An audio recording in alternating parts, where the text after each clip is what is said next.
How's everybody doing? My name is Anthony Brian Logan, and today I'm going to cover a topic that I feel like has been beaten to the ground over and over and over and over again over a period of many, many years, and that is the issue of college athletes being paid. And we're going to focus mostly on college basketball here, men's college basketball, that is, of course, because that seems to be where a lot of the talk centers around. Now, the reason why I'm doing it, even though it's been covered over and over, is because I feel like I'll be able to give a logical argument here. Usually when I hear the argument being made, it's being made from an emotional standpoint, and people don't really use logic. They don't talk about business, and they don't understand what's really happening with college sports in totality and not just men's college basketball. Now, before we even get into it, I got to tell you a little bit about men's college basketball and how it relates to the NBA, because that seems to be the whole issue here. Now, in order for you to be eligible for the NBA draft, you must be 19 years old and 1 year out of high school. You cannot go straight from high school to the NBA. In years past, that was allowed.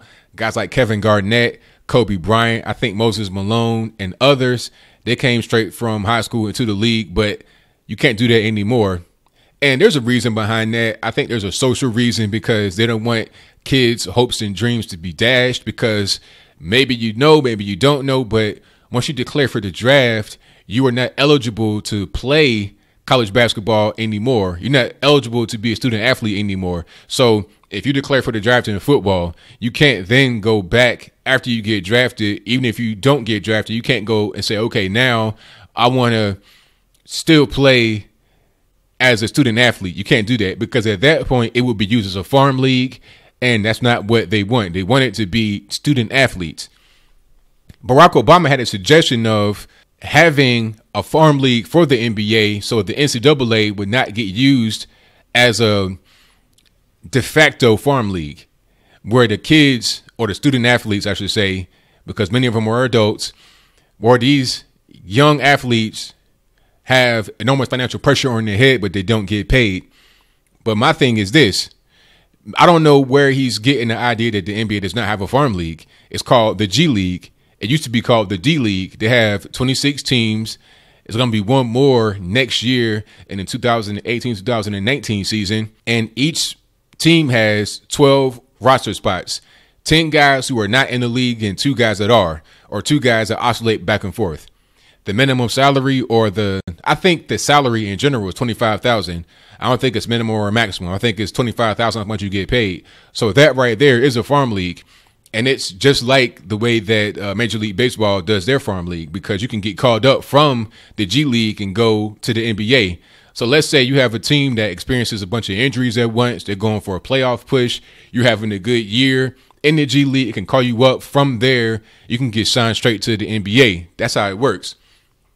So the thought process that there is not a farm league in the NBA is preposterous. And also with the G League, you can be 18 years old and sign. So you can go straight from high school to the G League. You can also go straight from high school to overseas, because there is no rule that says that you cannot go overseas after high school and then come to the NBA. You just can't go from high school to the NBA. If you declare for the NBA draft, when you're eligible, you cannot return to college ball, but you can go overseas. There's guys right now that go back and forth. You know, they may go play in China, Israel, whatever, and then come back to the league. In the WNBA, they do that because they don't really make too much money. The WNBA is totally funded by the NBA.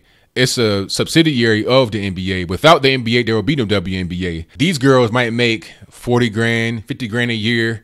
The bulk of their money comes from overseas, where they make more.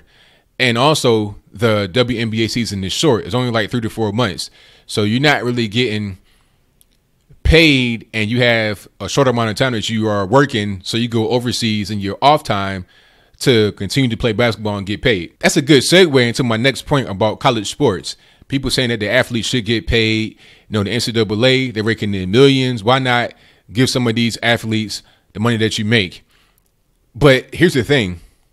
Most of these athletes would not get paid that much. Let's just say you let them keep the scholarship, because I would say, if it was me, if you want to go all the way with it, let them hire an agent and let them just do whatever they want to do. But then at that point, the college athlete thing, the student athlete thing goes away if you hire an agent and stuff like that. At that point, you got to pay for your own tuition. So if you're going to Duke University, North Carolina, Wake Forest, USC, you're talking about what, 50 grand a year, 100 grand a year. I'm not really sure how much you got to pay, but it's a lot of money. It'd be to the point where the average athlete would not be able to pay their tuition, let alone make any money after they pay their tuition. So let's just say you give them everything. You give them the room and board, the scholarship or whatever, just to be fair, just to be nice. Okay, now who gets what and what team gets what?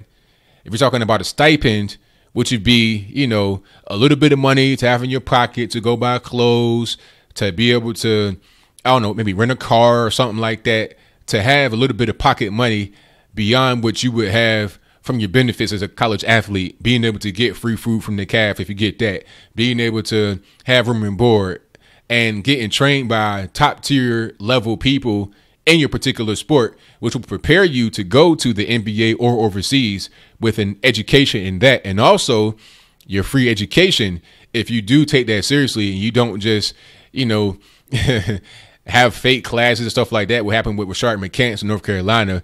If you actually go to class and take part of that, you have that as well. So there's many benefits you get outside of being paid. But if you do get paid, how much should it be and what team should do it? Most teams are not going to be able to pay their athletes that much because they don't have the money. Think about it like this. You have a big program like Memphis. Some of the best basketball players in the league have come from there. I think you had, I want to say Derrick Rose. You had DeMarcus Cousins, a.k.a. Boogie. You had some very good players that came from Memphis. Also places like UNC, Duke, Texas, Louisville, Tennessee, powerhouse schools, right? They can maybe afford to pay their players a stipend, maybe like $5 grand a semester, $6 grand a semester, something like that, which is pretty high actually to play basketball without being signed to a contract, and you still get other benefits that bring your total money you get paid in cash or otherwise upwards of like 50 grand, 100 grand or whatever. Guys that are in the G League getting paid 25 grand. So they're basically being paid nothing, and guys in college get paid more. But I digress. My whole point is this. If you were to get paid that money from these big schools, what about schools like Norfolk State? What about the other sports? Okay.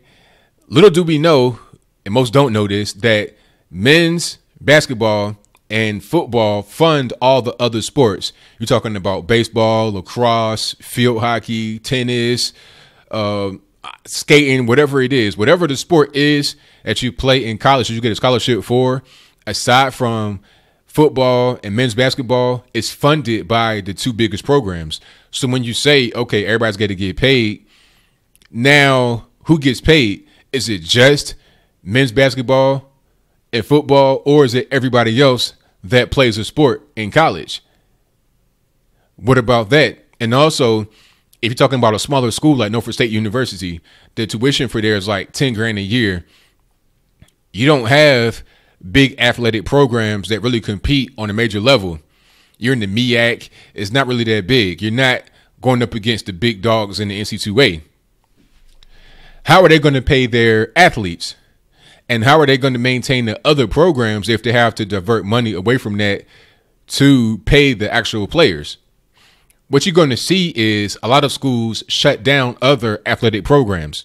So people need to think about the whole thing in a little bit deeper context. You can't just say, okay, pay the kids because they bring us so much money.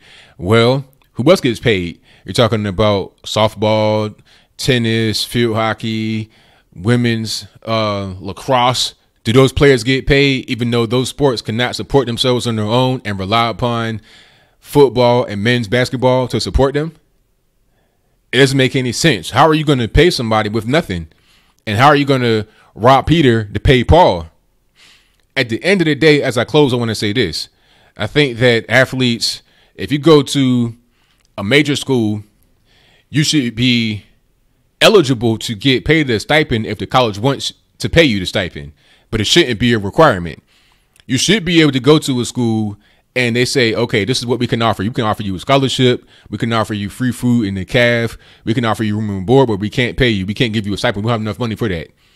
You should be able to agree to it. But if you have Louisville that comes in and says, okay, we can offer you room and board. We can offer you the best trainers in the world, the best coaches in the world.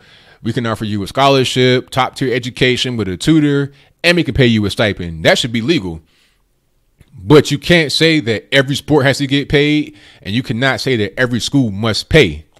And also allow these athletes to come straight out of high school and go to the league if they want to. That should be fair.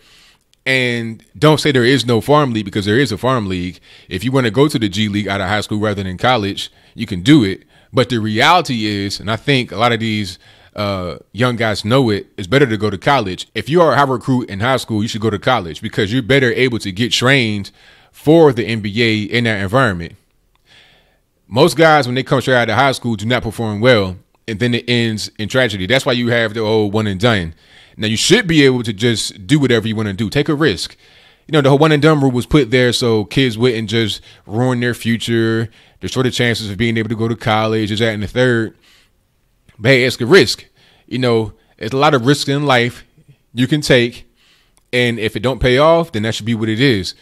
There should be some kind of counseling. Like, let's say, for example, you declare that you want to declare for the draft. It should be a pre-declaration period where you can go counsel with somebody from the NBA, the NCAA, whatever, and explore your options.